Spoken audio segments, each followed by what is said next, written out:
Welcome back to the channel. Now today we're going to be taking a look at my WLTOYS 124019 brushless conversion. Now as this thing stands, it is 4S capable. The ESC that I'm using is 4S capable, and I do plan to run 2S, 3S and 4S on this to see what sort of speeds we can achieve on stock gearing. Now this has actually been built for quite a while. I just haven't really had the chance to feature it on the channel and actually show you what I have done when it comes to the actual conversion. Now I have chosen to go for the stock gearing again, pretty much exactly what I did with the 144001. I know there's a lot of people out there who are chasing, you know, really seriously crazy speeds with this. We're talking 100 miles per hour plus. Now that is something I do want to do, but I think I want to see what I can achieve on the stock gearing first. We will then progress and potentially aim to build a 100 mile an hour car. For the time being, we'll see how we get on with the stock gearing.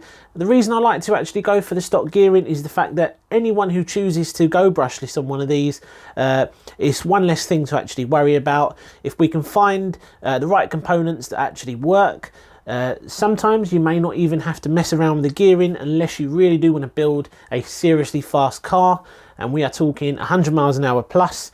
When I did the 144001 brushless build, we achieved some decent speeds on 2S, 3S and 4S, which to be honest is more than enough for most people. Unless you're really looking to go above that 100 mile per hour mark, sticking with the stock gearing is more than likely going to be absolutely fine. Now if you haven't already, be sure to hit that subscribe button. We're not far off from a year now. I actually started my channel at the end of April last year. Let's see if we can get to 5,000 subscribers before the end of April, and I may just have a special treat for you guys. So today we are going to take a closer look at what I have actually done to this. Now there's a few people out there that wanted to see the full conversion process. Now that was a video I was going to do, but to be honest, I have done the 144001 conversion video. I will leave a link in the description below.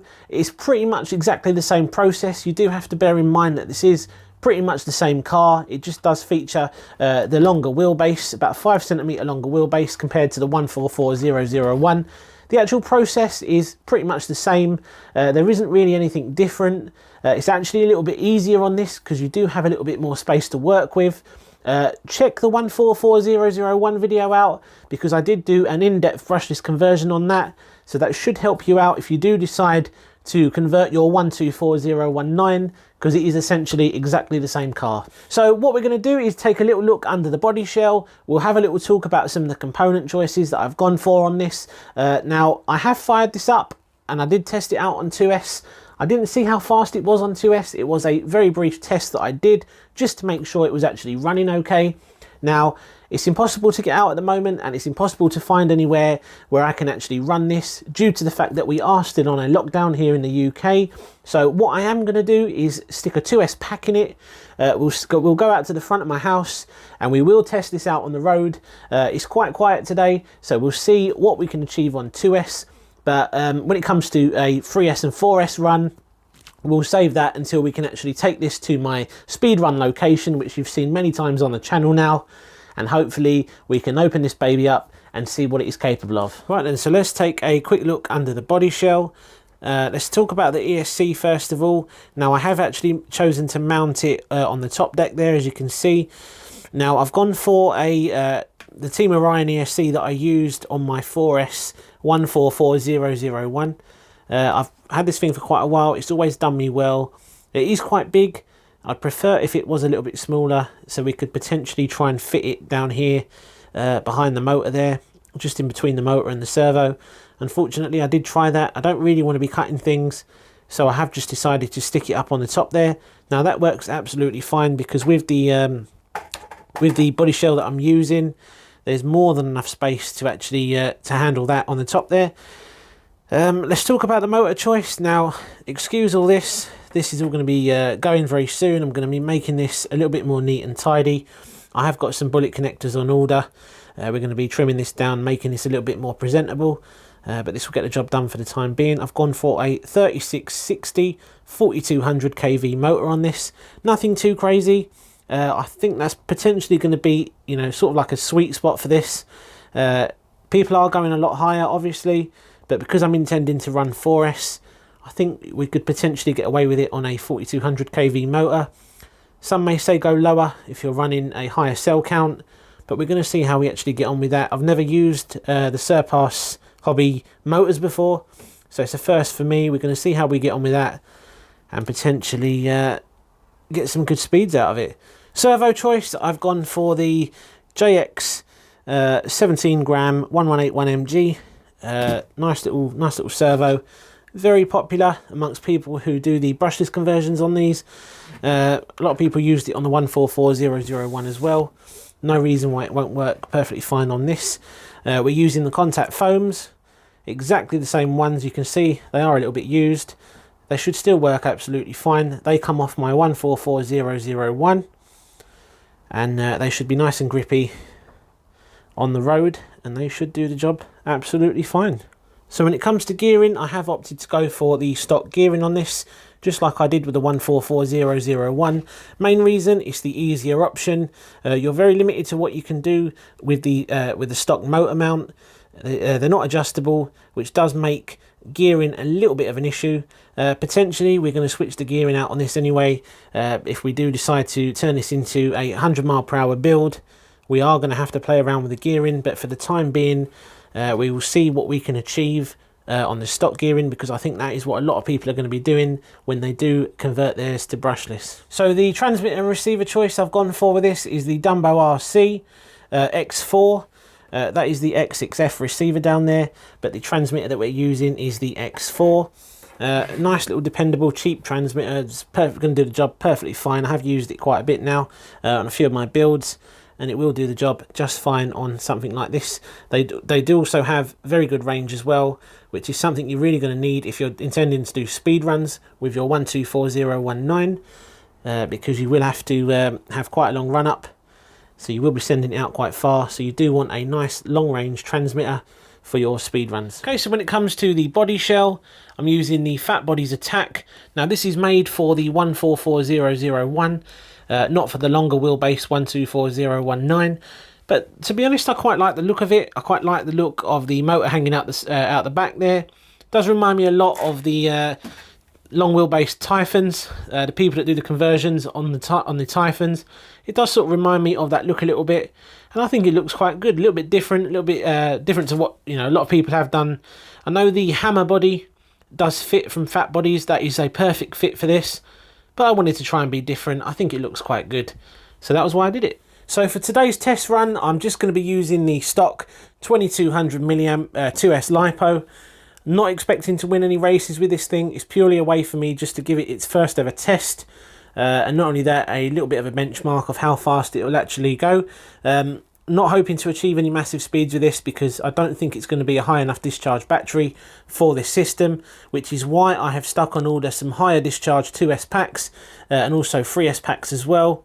When we do eventually get a chance to test this out on 4S, I will be using the Nanotech 1300 milliamp 45 to 90C discharge battery by Turnigy, and that's the same one that I used on the 144001 build, and we did achieve a nice decent speed out of that. 4S we're pretty much sorted, but I am going to be waiting for the 3S and the 2S packs to turn up. But for today, we'll see what we can achieve with this.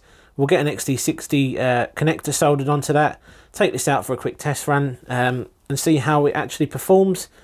I'm hoping we can achieve about 40 miles per hour. Nothing too unrealistic on this setup, especially with this battery. 40 miles per hour would be quite nice. It is quite icy today, and it is very slippery out there, so we'll see what we can achieve today. Not looking to win any major races, so just bear that in mind, guys. This is a first test run. Don't expect to see sort of anything above 40 miles per hour, 50, 60, 70, all that sort of stuff will be coming in a later video. For today, this will get the job done. Okay, so what we're going to do is test this out on 2S, just getting it trimmed out here.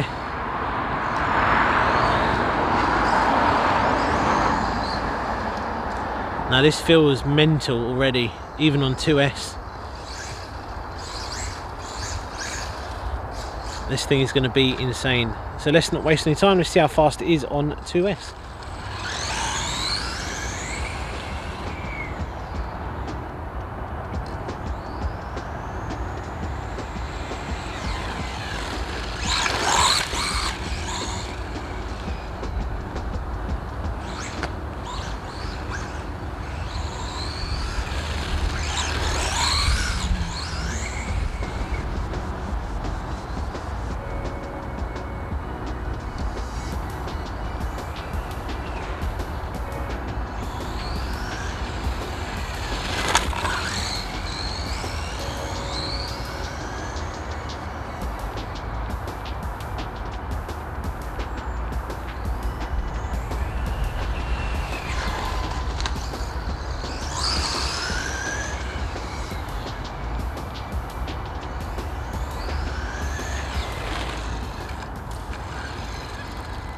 Right then, so let's see what we achieved on 2S. 38 miles an hour, 2S. That's 130 amp ESC, 4200 kV motor, stock gearing. I think that is very respectable. So we achieved 38 miles per hour. Now that may not seem like a lot to some, but we do have to remember we are running a 4200 kV motor on this because my intention is to run 4S. There's people out there running insanely high kV motors and running on 2S and achieving some really good speeds. But my intention is to run 4S, which is why I've obviously gone for the 4200 kV motor. Now 38 miles per hour, I'm not, you know, massively disappointed with that. It is quite slippery today, it's quite icy. It's about 0 degrees here at the minute in the UK, and the road was quite icy. Now, not a bad little speed. I think this has definitely got a lot more in it, and we'll really be able to start to see some good impressive speeds once we go up to 3S and 4S. But yeah, 38 miles per hour, 2S, first speed run, sorry. Not a bad little run. Now that was a very brief little test on 2S, just to give you guys a little idea of how this thing actually performs. I think we'll really be able to see its full potential when we do take this out and run it on 3S and 4S, which will hopefully be coming very soon. So stay tuned for that. But yeah, again, a really nice little successful run. Now, if you are looking to do a brushless conversion on one of these, running 2S could potentially be more than enough for you. But you know me now, guys, I do want to take this all the way, and I want to see how fast we can actually go. So we are going to leave the video there today. Hopefully we can get this out and give it a proper test very soon. We've got a lot of new stuff coming up on the channel, so be sure to subscribe. We've got more reviews coming. We've also got some more brushless conversions coming, including the SG1603, which I'm really looking forward to actually doing. We're going to see how far we can actually go with that, see if we can really push the limit on the SG1603 as well, and see if we can get some nice speed out of it, and hopefully we can improve my drifting ability, because I'm really rubbish at drifting that thing. If you haven't checked that video out yet, be sure to check that one out as well. Really enjoyable little drift machine, definitely worth checking out. Cheers guys, I'll see you soon, take care.